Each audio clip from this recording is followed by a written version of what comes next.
그 다음에 한국입니다. 한국은 뭐 다 그동안 얘기했기 때문에 간단하게 얘기했습니까? 한국은 태행, 후퇴를 넘어서 총체적으로 붕괴 중입니다. 여러분들, 대한민국에 있어 아까 이제 우리가 소비가, 가계 소비가 차지하는 비중을 얘기했잖아요. 민간 소비 지출이 차지하는 비중이요. 우리나라는 과거 1990년대부터 한 50%대가 박근혜 정부 전까지 50%대는 그래도 이렇게 방어가 됐었어요. 한 전체 GDP의 한 절반 정도는 그러니까는 민간들이 그러니까는 소비를 해가지고 유지를 했던 거예요, 경제가. 근데 그 위에 쭉 떨어져가지고 예? 46%까지 떨어졌어. 문재인 정부 말 때요. 그러니까 가계가 소비할 여력이 없는 거야, 기본적으로. 이거 왜 그런 거예요? 가계가 소비할 여력이 없는 거예요. 박근혜 정부 때부터 이게 왜 떨어졌느냐? 빚내서 집 사라 그랬잖아요. 빚내서 집 사니까 뭐냐면은 그 원리금 상환하느라고 소비할 여력이 없는 거잖아요. 예? 이겁니다. 대한민국은요. 자, 소비 여력이 이렇게 떨어지니까, 민간 소비가 떨어지니까 어떻게 해요? 수출에다가 목을 매지. 수출에 목을 매는 거 아니에요. 수출에 목을 매니까 어떻게 해요? 수출에 목을 매니까 저기 수출의 가격 경쟁력을 확보한다고 하면서 인건비 인상 안 해주고, 예? 노동자들 그러니까 임금 인상 자제하라고, 그 다음에 뭐냐면 비정규직을 쓰려고 하고, 예? 뭐 이런 식인 거잖아요. 생산 자동화라든가 이런 식으로 하잖아요. 그러니까 내수는 더 약해지지. 예? 그렇죠? 그러니까 고용 상황이 나빠지니까는 사람들이 미래가 불안할 게 아닙니까? 불안하니까 오로지 그러니까 다들 부동산에다가 그러니까 올인을 하고 있는 거 아닙니까? 예? 소득이 내가 언제까지 소득을 벌지 모르겠고 그렇잖아요. 대한민국은 이게 구조적으로 참, 더 이상 얘기 안 해. 자, 이게 뭐냐면 수출주도 성장 방식이 제가 그랬잖아요. 금융위기 이후에 수출주도 성장 방식은 사실상 끝났다. 이거 한번 봐보세요. 실제로 보게 되면요. 금융위기 전에 2000년대 2007년까지 하고 2010년부터 2021년까지 딱 보게 되면요. 수출 증가율이 금융위기 전에는 5.5%였었고 경제성장률은 3%였었어. 그러니까 경제성장률을 앞서갔었어요.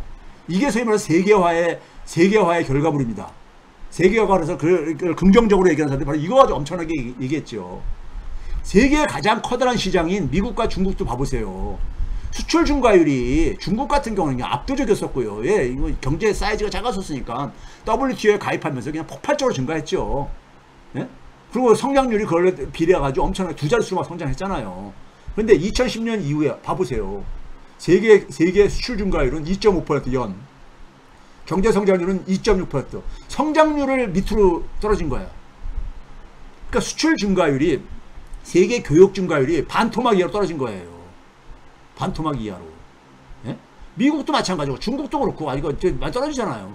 성장률을 하회하는 거야. 그러니까 수출주도 성장 방식이 사실상 끝난 거예요. 이 충격이 우리나라에 그대로 올 수밖에 없죠. 내수도 찌그러들고 있는데, 예? 찌그러들고 있는데 수출까지 안 좋아. 수출 상황까지. 그럼 어떻게 해야 됩니까? 그래서 나온 게 빚내서 집 사라는 거예요. 빚이라는 게 뭐예요? 미래 소득을 당겨 쓰는 거잖아요. 예? 수출은 우리가 컨트롤할 수가 없잖아. 단기간 내에. 예? 그러니까 결국 뭐냐면 가게들은 근데 쓸 돈이 없어. 그러니까 뭐냐면 가불해가지고 쓰라는 거 아닙니까? 그게 파산한 거야. 그게. 여러분 이거 봐보세요. 우리나라는 한국 경제의 주력 부대는 뭐냐? 수출, 제조업, 대기업입니다. 이게 똑같이 움직여요. 보시게 되면은 여러분들 빨간색으로 박스 한 번 봐보세요. 수출이 별로 안 좋았던 때죠. 수출 증가율이 뚝 떨어집니다. 2012년도부터 뚝 떨어져. 2010년 11년도는요 금융위기 때 떨어졌던 것들에 대한 기저효과로 올라갔던 것이고 잠깐, 예? 2012년도부터 보게 되면 뚝 떨어지죠. 예? 2015년 16년도는 끔찍했었습니다. 박근혜 정권 말기 때는요. 그럼 제조업의 성장률이 뚝 떨어져요. 제조업의 성장률이. 대기업의 성장률이 뚝 떨어져요. 대기업의 대부분 주력 산업이 제조업이잖아요. 삼성전자, 현대자동차 다 제조업이잖아요. 그러다 보니까 전체 산업에서 제조업이 차지하는 비중이 크다 보니까 전체 산업의 성장률도 같이 끌어내리죠. 예? 전체 끌어내려요. 이게 2018년, 19년에 잠깐 반짝 회복했다. 17년, 18년에 반짝 회복했다가 18년 지나면서부터 19년도에 다시 곤두박질 치게 되고 2020년도 코로나 팬데믹으로 곤두박질 쳤던 거예요. 예? 이게 같이 움직이잖아요. 수출하고 제조업하고 대기업이 같이 움직입니다. 같이 움직여 우리나라는요. 지금 현재 7월달 수출액 기준으로 보게 되면요. 7월달에 우리나라가 503억 달러 수출했거든요. 이게 2016년도가 409억 달러 했었고요. 2017년도가 488억 달러. 그리고 2018도 518억 달러야. 그러니까 2018년도부터도 2018년 수준 밑으로 더 떨어진 거예요. 퇴행이죠. 퇴행. 후퇴죠. 후퇴. 제가 방송에서 빠꾸란 표현 썼다가 빠꾸란 표현 쓰지 마시라고 어떤 분이 그래가지고 자제를 하고 있습니다. 그냥 제가 뭐 그냥 제가 솔직히 말해서 조크 감각이 굉장히 없는 사람이거든요. 저희 세대가 좀 그래요. 그런데 그러다 보니까 제가 그런 식으로라도 이제 그걸 쓴 건데 불편하게 들리시는 분이 있어가지고 안 쓰려고 노력하고 있습니다. 그러니까 후퇴죠. 퇴행. 줄어들었잖아요. 2017년 수준으로 이렇게 들어가 버린 거야. 대기업 수출액 봐보세요. 대기업 수출액 똑같이 후퇴했잖아요. 2023년도에 상반기에 1931억 달러 우리나라 대기업이요 전체 수출액의 한 70% 가깝게 차지하고 있습니다. 한 66% 정도예요. 우리나라 대기업이 저거니까요. 대만은 중소기업이지만 근데 이게 2017년도에 1826억 달러 2018년 1940억 달러니까 2018년보다 줄어든 거잖아요. 똑같잖아요. 아까 수출하고 대기업 수출하고요. 그렇죠? 그럼 자연히 어떻게 됐습니까? 기업들이 돈을 못 벌지. 기업들이 돈을 못 벌죠. 올해 상반기에 기업들의 영업이익이 지난해 상반기에 112조 원에서 53조 원으로 줄어들었어.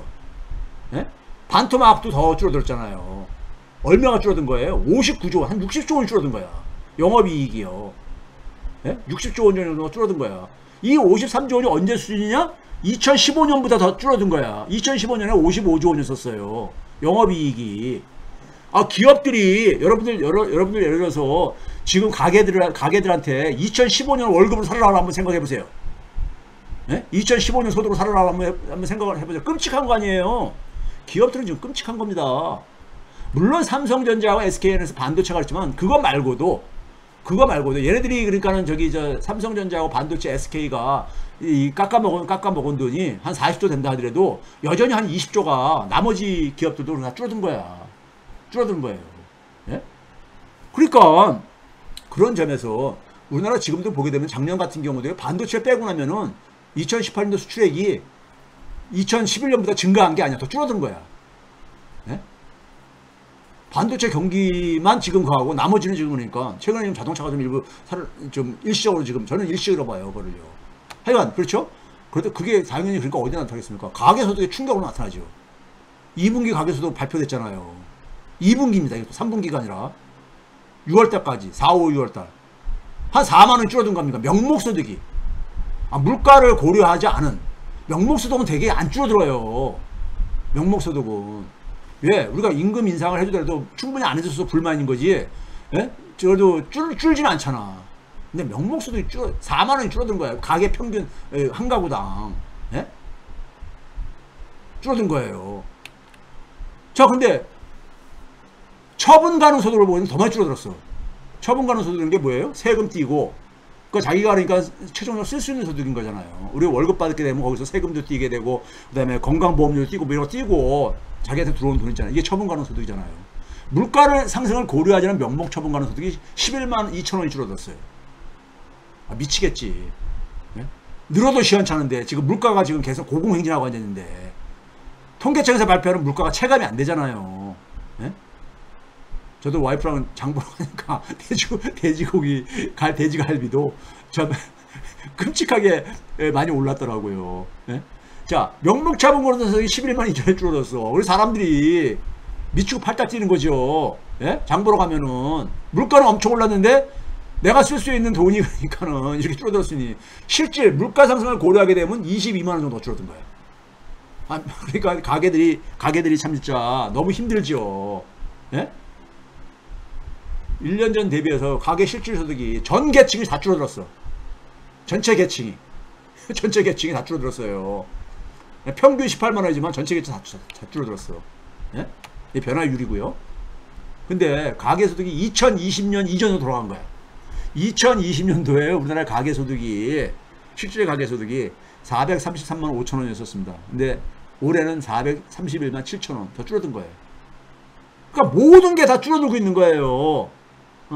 퇴행하고 있는 거죠. 퇴행하고 있는 거야. 자, 더 끔찍한 거는요. 자영업 하시는 분들 지금 너무 힘드시죠? 자영업 하시는 분들 지금 너무 힘드시죠? 저는 그 자영업을 영위를 안 해서 제가 체감적으로 얘기를 못 하겠지만은 통계 수치로 보게 되면은 이렇게 확 느껴지는 게, 여러분들 우리나라 자영업자들의 소득이요, 한 91년경만 하더라도요 거의 같았어요. 임금 노동자 1인 소득하고요 같았었습니다. 네? 거의 같았어요. 그래서 80년대에는요 자영업자 소득이 더 빠른 속도로 올라갔습니다. 임금 노동자보다. 그래서 셀러리맨들의 로망이 자영업하는 거, 자기 사업으로 자영업하는 거였었어요. 근데 이게 쭉 줄어들다가 그래도 한 60%선까지 이렇게 되게 유지가 됐었거든요. 근데 이게 50% 선이 60% 선이 이명박 정부 때부터 무너져. 네? 무너지기 시작하다가, 그러다가 뭐냐면은 문재인 정부 들어와가지고는 이게 저기 50% 선도 무너져요. 네? 무너져. 작년에 얼마였냐면요 37%도 안 돼. 임금 노동자 1인당 소득에 37%도 안 된다니까요. 이게 얼마냐면요 1년 소득이 평균, 이게 평균입니다. 1인당 자영업자 평균 소득이요. 물론 영세한 자영업자가 많아서 그런 것도 있지만은 많은 폐업들도 했잖아요. 1763만원입니다. 최저임금으로 1년 환산하게 되면요 얼마가 됩니까? 지금 이제 200만원, 이제 내년에 이제 200만원 조금 넘잖아요. 예? 2천만원 정도 되잖아요. 근데 1763만원입니다. 임금 노동자가 4783만원이에요. 83만원이야. 그러니까 자영업자들은요, 자영업자들 이런 상황이다 보니까 조금만 충격 오면 폐업할 수밖에 없어요. 폐업률이 굉장히 높은 이유가 그럴 수 있는 겁니다. 그런데 임금 노동자 소득의 증가율은 그러면 굉장히 빨라서 그런 거냐? 아니에요. 임금 노동자 1인당 소득도 실질적으로 보게 되면요, 예? 작년에 마이너스 4%였었어요. 2000년대 들어와가지고 1 내지 2%안 올랐어요, 연이요. 실질임금이. 예? 근데 자영업자 소득은 2000년대에 들어와가지고 마이너스 행진을 계속해왔습니다. 실질임금, 실질소득이. 이러다 보니까는 민간 소비 지출이 그러니까 곤두박질 칠 수밖에 없죠. 예? 그러니까 가게들한테 빚내서 가라는 얘기야. 이게. 자영업자하고 임금노동자의 여러분들, 실질소득으로 제가 환산해봤어요. 1981년 화폐가치로 계산해보니까요, 작년도 자영업자 1인당 소득이 416만원이더라고. 1981년도에 242만원이었었어요. 예? 40년이 넘게 지났는데 2배도 안 되는 거 한 거예요. 임금 노동자들은 294만원 썼는데 1130만원인 거고요. 예? 81년도에 화폐가치로 환산한 겁니다. 화폐가치로요. 예? 그러니 가게가 그러니까 돈 쓸 여력이 없죠. 근데 수출까지 안 좋아. 그러니까 빚내서 쓰게 하는 거야. 예? 지금 상황이요, 박근혜 정권 말기 때를 연상시키는데요, 더 나쁩니다. 박근혜 정권 말기 때요, 제가 과거에도 그런 얘기 했잖아요. 2016년 4분기 때요, 명목소득 기준으로요, 물가 상승 고려하지 않은 상위 10%만 빼놓고 다 줄어들었었어요, 소득이요. 이럴 때가 없었거든요. 그래서 제가 그 당시에 최순실 사태가 없어도 박근혜 정권은 정권 연장이 힘들었다, 이런 얘기를 강연하면서 많이 얘기했던 거예요, 이거요. 네? 이렇게 경제가 안 좋은데, 네? 안 좋은데. 근데 지금 상황하고 비교해 보세요. 올해 2분기하고 2016년 4분기 봐보세요. 명목가계 소득이 4천원 더 줄어들었고요. 이거 뭐 그래도 실질가계 소득이 2배나 더 줄어들었잖아요. 실질가계 소득 중요하잖아요. 화폐 가치가 계속 변하니까는. 실질가계 소득이 2배나 더 줄어들었어, 올해 2분기가. 박근혜 정권 망하기 직전인, 그러니까 2016년 4분기 때보다. 실질 가계 가처분 소득도 3배나 더 줄어들었어. 그러니까 2016년 4분기 때가 어떤 상태인지 아세요? 제가 이거 과거에 보여드렸죠. 이거 2016년 10월 20일. 우리 당시에 그러니까 광화문에 막 나가고 막 그럴 때입니다. 기억들 하실 거예요. 예? 2016년 10월 20일이면 이제 찬바람도 다, 공기도 차가워지는 이럴 때잖아요. 예? 당시에 KBS 저녁 뉴스입니다. KBS 저녁 뉴스에 이게 이제 그러니까 저녁 뉴스 나온 게 뭐 이게 21시 31분에 올린 거니까는, 방송하고 나서 이렇게 올린 거니까요. 예? 여기 보시는 화면에 보면 활기이론 공단 곳곳 실험해가지고, 예? 활기이론 산업현장, 짙어진 불황근을 해가지고 산업현장은 공단들을 취재한 거야. 이게 그 당시 경기가 얼마나 안 좋으면요. 예? 당시에 그랬잖아요. 수출이 그냥 막 그러니까 곤두박질 치고 막 그랬으니까. 예? 그 상황이었었어요. 그래서 제가 아까 그랬잖아요. 이게 이제 그러니까 수출하고 제조업이 같이 움직였다고. 대기업의 제조업 매출액 증가율이 최근에 한번 봐보세요. 최근에 보게 되면 마이너스로 1분기에, 올해 1분기, 2분기 더 할 겁니다. 왜? 수출이 감소하니까. 이게 쭉 떨어졌잖아요. 이게 작년 1분기부터 쭉입니다.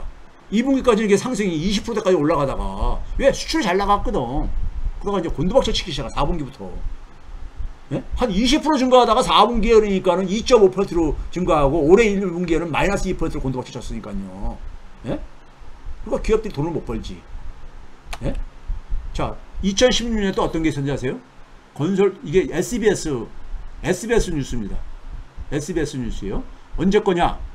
언제 거면 날짜가 2016년 10월 18일 비슷한 날짜죠. 예? 10월 18일 날에 뭐라고 나왔습니까? 건설 투자 위험성을 경고하는데 뭐냐면 제목이 뭡니까? 두려운 속도의 주택 건설 신장. GDP의 절반 넘었다. 주택 건설 부분이 GDP의 절반 이상을 만들어낸 거야. 1990년대 일본 재현이 우려된다. 이게 이제 기사에 있었던 거야. 예? 기사예요. 이 뉴스에 소제목으로 정부는 예면했나 몰랐나? 뭘 몰라? 그냥 빚내서 집 사라 하면서 이렇게 한 결과죠, 이게요. 예? 이게 그거라고요. 당시 한번 봐보세요. 한국은행이 발표한 건설 투자의 성장 기여도입니다. 2016년 1분기에 41% 찾아다가 2016년 4분기에는 75%까지 올라가. 한 나라의 GDP의 최 4분의 3이 건설 투자가 만들어낸 거야. 이거 OECD 평균은요, 10%도 채 안 되고, 10% 안팎 안 돼요. 10% 채 안 되고 그래요. 예? 성장률에서 그러니까는, 예? 차지하는 비중이 10%가 뭐예요? 1.2%가 제가 얼핏 이 당시에 비슷하게 그렇게 기억을 해요. 그러니까, 이게 결국 뭐냐면, 나라가 그러니까는 내수하고 수출이 망가지다 보니까는 결국은 빚내가지고 아파트 짓고 주택 지어가지고 경제 성장률을 이렇게 만들어낸 거예요.